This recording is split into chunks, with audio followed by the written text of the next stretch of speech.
konferensi mu'alaf tahun 2011. Pertama kali saya ketemu sama Syekh Abdurrahman As-Sudais. Kenal? Tahu ya? Pertama kali ketemu beliau. Itu pun gak sengaja. Pemekaran Masjidil Haram dimulai.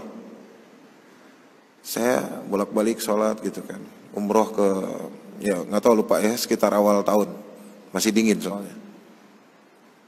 Banyak orang Cina nih. Cina Islam bukan sih? Ngerjain konstruksi kan? Kan konstruktornya, subkonnya kan orang Cina tuh. Wah seru nih kayaknya nih kalau disamperin. Saya beli ke banyak restoran Turki, Persia, saya jajan, bawa makanan, masuk ke campnya. Saya masuk ke campnya mereka, saya bagi-bagiin makanan. Thanks ya lah. Wow, makan, ngobrol. Dari mana? Dari sini. Wah. Pertanyaan berikutnya adalah, kamu muslim atau bukan?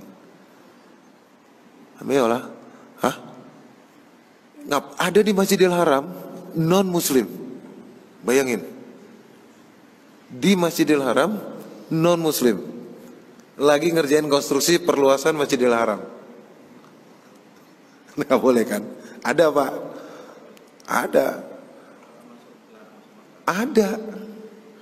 Ada Pak. Saya nemuin dan saya nuntun mereka syahadat. Sakem 300 orang lebih. Dipanggil Pak saya sama Abdurrahman As-Sudais. Syekh Sudais kan amirnya ya. Dijemput lagi di hotel sama askar lagi. Aduh masuk penjara nih urusan. Itu yang kepikiran pertama. Emang salah sih, seharusnya jangan suuzon ya. Tapi karena yang jemput ada yang bawa senjata, pikiran saya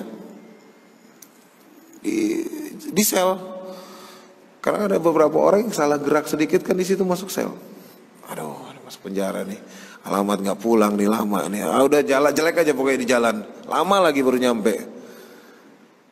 Masuk duduk. Kalam Arabia, lah. Langsung aja. English speaking, yes. I'm from Cambridge. Huh? You sure? Yes. Abdurrahman As-Sudais, dia pernah sekolah di Cambridge.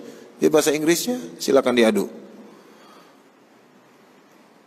Apa yang kamu lakukan kemarin terhadap 317 orang? Waduh, dia tahu jumlahnya lagi. I'm just trying to convert them to Islam. Kenapa? Why? Karena itu lokasi Masjidil Haram, tidak boleh ada orang kafir di situ. Saya mau memberimu peraturan itu. Siapa lagi ditanya hadisnya lupa nomornya. Mau jawab salah, nggak jawab makin salah nih. Seperdengaran saya, as long as I know, the information that I got, nggak boleh ada orang kafir yang berada di Masjidil Haram. Kamu tahu saya siapa? Saya tahu lah. Ya saya tahu. Abdurrahman As-Sudais, Syekh, Amir of two Holy Mosque. Yes. Saya lahir di Mekah. Saya besar di Mekah. Bertahun-tahun saya jadi imam di sini, belum pernah saya nuntun satu orang syahadat di Masjidil Haram. Oh, alhamdulillah. Yes, alhamdulillah, masya Allah. And who are you? Hah? Bapak nangkap saya, jemput saya, Bapak nggak tahu nama saya. Kan introduce, kenalin nama segala macam, alhamdulillah. Dari situ akrab sama beliau. Setiap umroh, setiap haji saya harus mampir ke rumah beliau sekarang.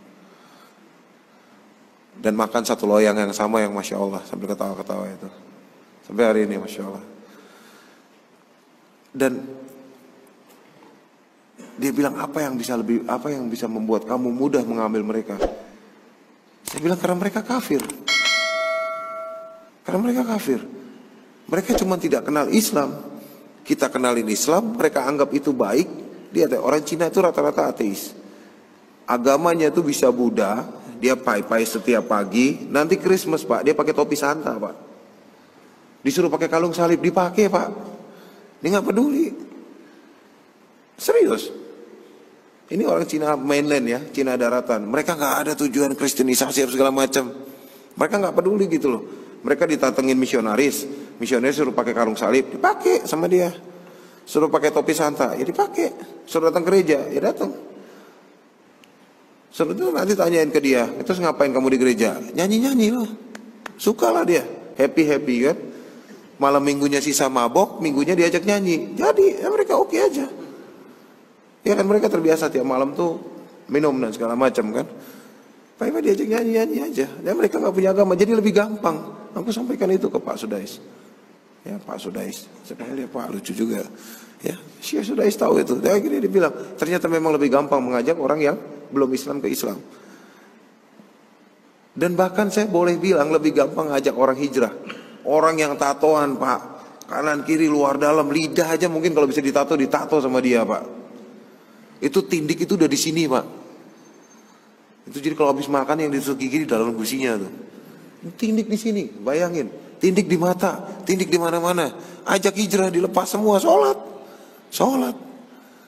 Lebih gampang yang kayak gitu Pak. Daripada orang yang munafik yang sudah membenarkan apa yang salah dalam kehidupan dia. Nah anak-anak kita itu bagaimana kita Pak? Anak-anak itu bagaimana kita? Serius, mulai dari si kecil ini yang tadi keluar itu ya, masih mungil. Anak-anak itu gimana kita Pak? Kalau anak-anak nggak biasain datang ke masjid, nggak dibiasain ikut kajian, nggak dibiasain ikut kajian kecil di rumah butuh kajian nggak ya? Butuh. Anak saya cewek Pak 3. Kita kajian di rumah. Walaupun yang ngerti yang 2, yang 1 masih 1 tahun 2 bulan ya, nggak mungkin ngerti ya. Saya bahas, ini loh ada hadis. Kalau Rasulullah SAW ngerti nggak tentang ini loh ceritanya? Oh iya, gimana Pi? Jelasin. Kajian di rumah kecil aja, nggak usah besar, nggak usah apa segala macam, kecil aja jelasin. Ya kan? Itu waktu-waktu yang sangat bermanfaat. Subuh ngejar fajar, ngobrol dulu ya. Random aja buka buku hadis random, jeder, bacain hadisnya, kasih tahu artinya. Membiasakan diri di rumah. Anak-anak terbiasa Pak. Anak-anak jadi jauh. Anak saya cewek yang pertama itu 9 tahun Pak. Itu kalau bapak main ke rumah saya dan dia lagi nggak pakai hijab, dia bisa lari cepat banget Pak, naik tangga, udah sampai ke atas, kabur. Udah sampai segitu. Anak saya yang kedua minta mainan, ya masih bocah ya, 4 tahun, pasti minta mainan kan. Lewatin Toys Kingdom, mau itu dong. Dinosaurusan gede ini, cewek tapi agak suka kayak gitu-gituan lah ya, karakter. Ya udah, tahu doanya kan? Iya. Minta sama Allah untuk kasih papi rezeki, udah. Akidahnya kita latih. Karena biar dia terbiasa. Karena begitu dia dewasa tidak terbiasa dengan Islam yang kita harus biasakan, dan dia kenal Islam alanya dia, dan ketemu sama gerombolan-gerombolan sekuler dan liberal, jadi plural otaknya dia, susah Pak belokinnya lagi. Serius. Sudah banyak korbannya. Kok anak saya murtad? Aduh. Banyak ya. Maksudnya ini WhatsApp setiap hari. Nomor saya ada di mualaf.com. Jadi orang tanya tentang bagaimana hijrah ke saya, tanya bagaimana masuk Islam ke saya, tanya bagaimana ngembaliin anaknya yang murtad ke saya juga. Telepon, WhatsApp, DM, banyak. Alhamdulillah rame aja. Allah kasih kerjaan itu yang sibuk, Allah menyibukkan, Allah nggak sisain waktu saya untuk saya, nggak tahu lah ya, pekerjaan-pekerjaan yang kurang bermanfaat, misalnya main game di handphone. Kadang-kadang handphone kan di-install game buat, ada game pengetahuan namanya, pengetahuan Islam, TTS Islam, terus pertanyaan-pertanyaan Islam buat anak saya main. Kadang-kadang saya mainin itu kalau lagi nganggur. Aduh, nama Nabi yang mana ya? Ya, ini kalau nggak dibiasain ke anak Pak, serius itu susah. Saya ketemu orang murtad yang nyalahin ibunya sendiri. Anaknya murtad, dia salahin ibunya. Mama nggak pernah ngajarin saya pakai hijab. Mama nggak pernah ngajarin saya tentang agama. Papa nggak pernah ketemu saya waktu saya kecil. Kalau sekarang saya murtad, yang dosa bukan saya, kalian. Dia tahu hukumnya. Wah ini pinter nih anak. Anak-anak milenial hati-hati ya, pinter-pinter loh. Generasi milenial, wah pinter-pinter, jago ngejawab. Nggak tahu belajar filsafat dari mana. Ya, tapi dia akan salahin orang tuanya, dan itu akan terjadi kalau kita cuek-cuek aja.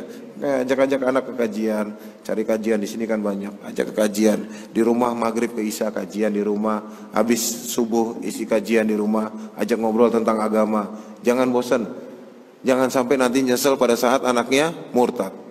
Jangan sampai nyesel pada saat anaknya jadi liberal, nggak bisa dikontrol, nggak bisa diatur. Ya. Itu Pak.